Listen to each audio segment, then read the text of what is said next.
Hello everybody and welcome to this presentation. My name is Lee Snyder, the product manager for the steel segment here at Trimble. And today I want to introduce a new feature that's available in Tekla Structures version 2021 called the Batch Editor. And what this tool allows you to do is to quickly copy modifications that you've made to an assembly and copy that to other identical assemblies that have the same position number or to very similar but differently numbered assemblies that are in your model. So the goal of this is to reduce the amount of repetitive work in situations where you need to edit very similar assemblies by modifying the object geometry or by changing the part properties. So let's go ahead and take a look at how this works. If you go to the Edit tab on your ribbon, you'll see this new command called Batch Editor. So I'll go ahead and launch that. And if I zoom in here to the model, let's just go ahead and take a look at this assembly right here. I just have a beam. It's just framing into either side of the columns. We'll just use a real simple example for this first introduction. And what I'll do is with that selected, I'll go ahead and select that as my source assembly. And then Tekla will scan through and find all the other identical assemblies that have the same piece mark. So you can see here that I have a quantity of 4. As I click on these, they will highlight. If I choose this zoom to selected, it will just zoom me to the other areas. You can see that they're scattered throughout the model. And you'll notice here that whatever changes that I make to this source assembly, I can then copy to the other 3 remaining assemblies. And here I have checkboxes, so if for some reason I don't want to copy the changes to one of these assemblies, I can just simply deselect it, and then the change won't be applied to that assembly. And then of course, whatever I have selected, when I click copy, it will copy all the modifications to those assemblies. As I mentioned before, this tool will identify the identical assemblies, and you can see that it's pre-populated the list and found them for me.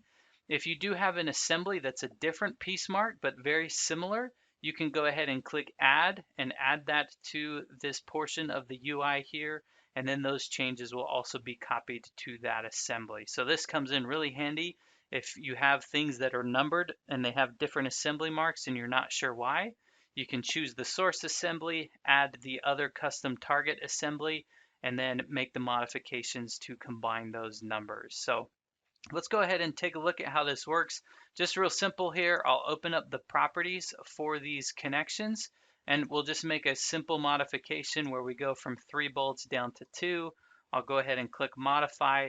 That will update that specific assembly. And now when I come down here and click copy, it will then copy those changes that I've made to the component to those other assemblies. So if I click on those, you can see there's 2 bolts, 2 bolts, 2 bolts, and it's modified that connection component. So now when I come in and run my numbering, the critical thing is we want to make sure that these piece marks remain the same.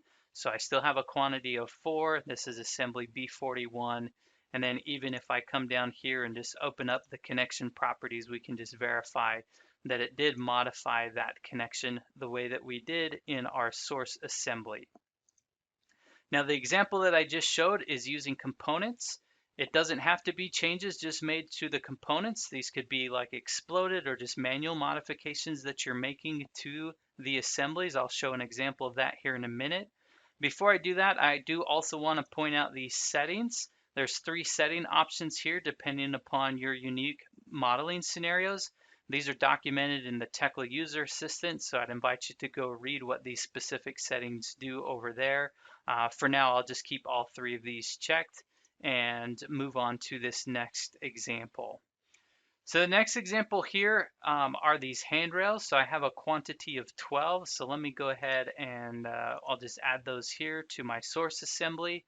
So you can see I have 12 identical ones. They make the perimeter around this little structure here. And I need to make some changes. As I come in here and click, you can see that these are just individual objects. They've been exploded. If they were modeled with a component before, I'm not sure if they were. This is a great customer example that was shared with me. And let's say that I need to come in and make changes to this specific assembly. So let's just first make some changes here to the base plate. So I'll just go ahead and make some modifications here. So right now it's 5/8 by 5.5. Let's modify that to 6. I'll also change the class just to make that easy to see, just so you can see that change there in the model. We can also come in and modify the bolts here. So let's go ahead and select those. We could bump those up to be a bigger size. We could change the spacing to be 5.5 and modify. All right. So I'm showing modifications. We could delete stuff. We could add stuff to the assembly. All of that will still copy across. So just make whatever changes you need to the assembly. And when you're done with that, you select the target assemblies that you want to copy those changes to. So in this case, I'm going to copy that to 11 other assemblies. I'll go ahead and click copy. You can see the progress happening here where it's copying it to the other assemblies. And then now as I zoom in and look at these, you can see here the changes have been made. But now what I need to do is run my numbering, make sure the piece marks remain the same. And once the numbering is complete, you can see that I still have a quantity of 12 HR1, and all of the changes that have been made have been carried forward to each assembly. So this is a great efficiency tool to make the changes that you need to one assembly. Tekla will automatically identify the other identical assemblies and populate the list. If you need to add additional ones to the list that are very similar and copy the changes to that, you have the flexibility to do that. And hopefully this will save a lot of time on repetitive work and making changes, especially once drawings have been created and you want to really make sure that numbering and piece marks don't change inadvertently and really just kind of bog down the work that can sometimes happen on projects. So as mentioned before, this is available in Tekla Structures version 2021. This is called the Batch Editor. As always, we welcome your feedback and we hope you enjoy this new development.